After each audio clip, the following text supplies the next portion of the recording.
தி Leo ஜீனோ Hunter episode 6. அந்த கண்ணாடி துண்டு லியோவின் தோற்றத்தை பிரதிபலித்தது.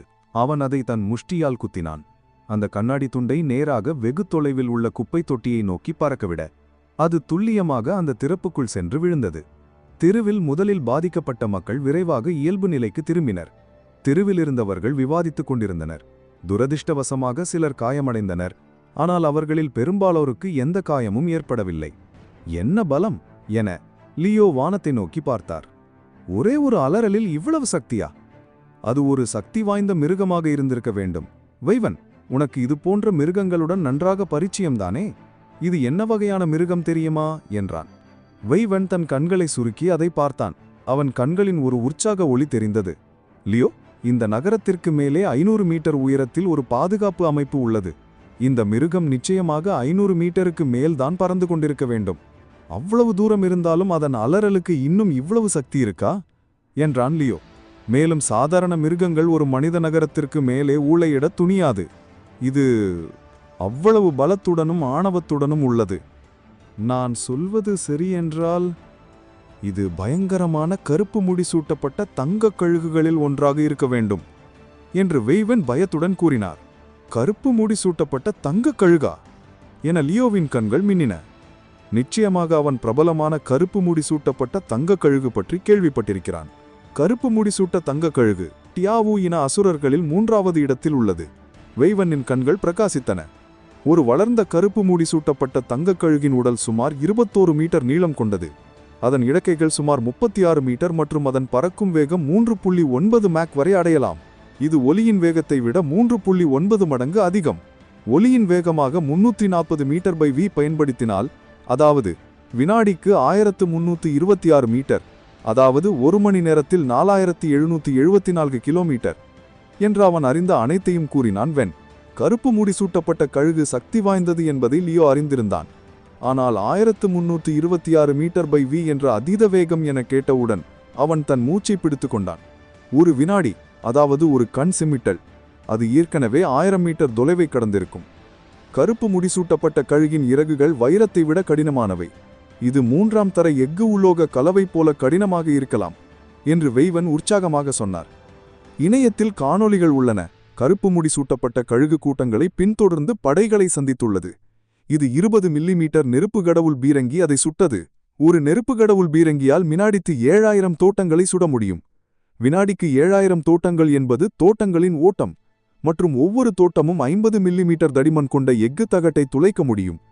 இருப்பிரு நெருப்பு கடவுள் பீரங்கியின் சரமாரியின் கீழ் கூட சரமாரியாக கருப்பு முடி சூட்டப்பட்ட கழுகின் ஒரு இறகை கூட தாக்க முடியவில்லை.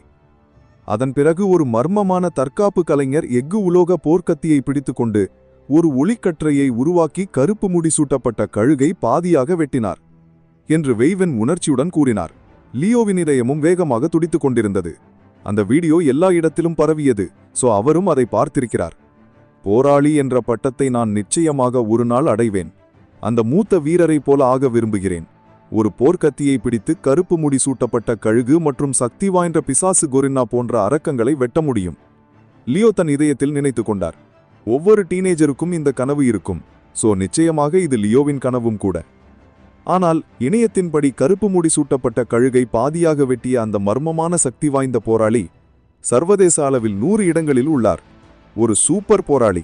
லியோ, என்ன பண்றீங்க? நாங்க ஏற்கனவே வீட்டுக்கு வந்துட்டோம் என்று வெய்வன் கத்தினார். இதிலிருந்து லியோ தன் ஆழ்ந்த சிந்தனையிலிருந்து வெளிவந்தார் மற்றும் குழாய் வடிவ கட்டிடங்களால் ஆன பகுதியை பார்த்தார். சிறிய தென்மேற்கு கடற்கரை பகுதியா?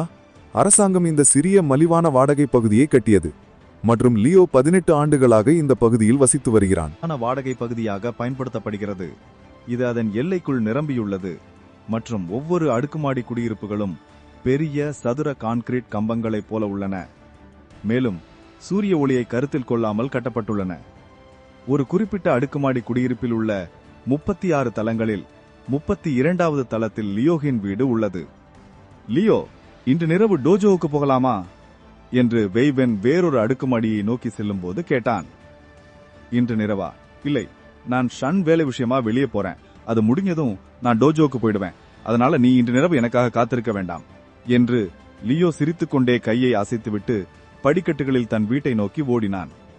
லியோவின் ஒவ்வொரு படியும் 4 படிக்கட்டுகளை உள்ளடக்கியது.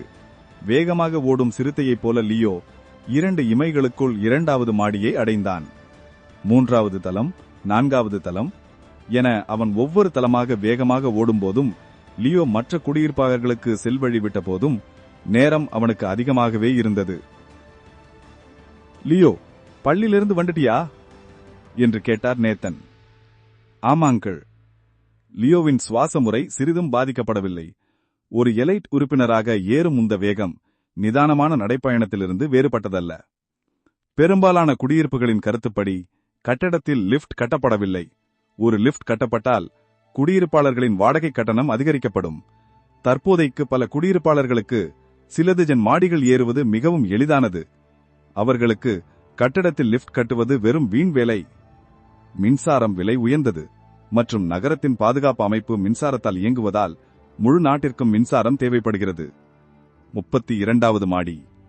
32வது மாடியில் 8 குடும்பங்கள் உள்ளன. அவற்றில் லியோவின் குடும்பமும் ஒன்று. வீட்டுக்குள் வந்தான் லியோ. பால்கனியில் ஒரு ஒல்லிய நோய்வாய்ப்பட்ட இளைஞன் சக்கர நாற்காலியில் அமர்ந்து ஒரு ஆங்கில புத்தகத்தை பிடித்துக் கொண்டிருந்தான்.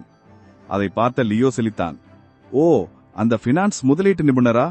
முதலீட்டு நிபுணர்களில் உள் பங்குச்சந்தை கடவுள் ராபர்ட் மிகவும் பிரபலமானவர் இல்லையா? முதலீடுகளையும் பங்குகளையும் பொறுத்தவரை லியோக்கு எதுவும் தெரியாது. நீ தொடர்ந்து படி. லியோ சிரித்தார். கவனக்குறைவாக அவர் தனது தம்பியின் கால்களை பார்த்தபோது அவரது இதயத்தில் வலி ஏற்பட்டது. அவரது இளமை காலத்தில் அவரது தம்பியின் கால்கள் ஒரு மிருகத்தின் ஆக்குமுதலால் நசுக்கப்பட்டது.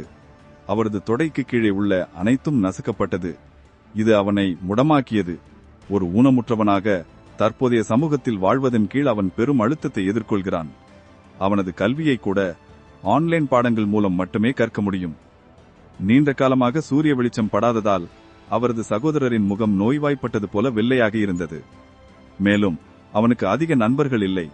ஏனென்றால் அவன் கொஞ்சம் உள்முக சிந்தனை கொண்டவன். நம் வீட்டின் விதியை நான் மாற்ற வேண்டும், லியோ தனது இதயத்தில் யோசித்தார். நான் சூசின் மீது ஒரு ஈர்ப்பை கொண்டிருக்கிறேன். ஆனாலும் நான் எந்த அடியும் எடுக்கவில்லை. உறவை தொடங்க முயற்சிக்கவும் இல்லை.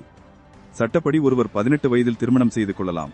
அதனால் பலர் உயர்நிலை பள்ளியின் போது உறவுகளை ஏற்படுத்திக் கொள்கிறார்கள். பட்டம் பெற்றவுடன் திருமணம் செய்து கொள்கிறார்கள். உயர்நிலை பள்ளியில் உறவே இல்லாதவர்கள் சில பேர்தான் இருக்கிறார்கள். அதுல லியோவும் ஒருவன். ஏன்னா காதலுக்காக வீணாக்க எனக்கு நேரம் இல்லை. என் குடும்பம் பணக்கார குடும்பம் இல்ல. அதனால எனக்கு ஒரு அற்புதமான ஆசிரியரின் வழிகாட்டுதல் இல்ல. எல்லாவற்றுக்கும் நான் என்ன மட்டுமே சார்ந்திருக்கும் நிலைமை. லியோவின் பார்வை ஹால் அறையினோட பழைய சோஃபா மீது விழுகிறது. அது ஒரு படுக்கையாகவும் செயல்படும். இத்தனை ஆண்டுகளாக 4 பேர் கொண்ட ஒரு குடும்பம், ஒரு அறையும் ஒரு ஹால் அறையும் கொண்ட இந்த வீட்டில் என் சகோதரனும் நானும் ஒரே அறையில் இருக்கிறோம். இத்தனை ஆண்டுகளுக்கு பிறகு என் பெற்றோர்கள் ஹாலில் சோஃபாவில் தான் தூங்குகிறார்கள். இதையெல்லாம் நினைத்தவன், நான் நிச்சயமாக என் குடும்பத்தை ஒரு பெரிய வீட்டில் வாழ வைப்பேன். லிப்டுடன் ஒரு பெரிய வீட்டில் வாழ வைப்பேன்.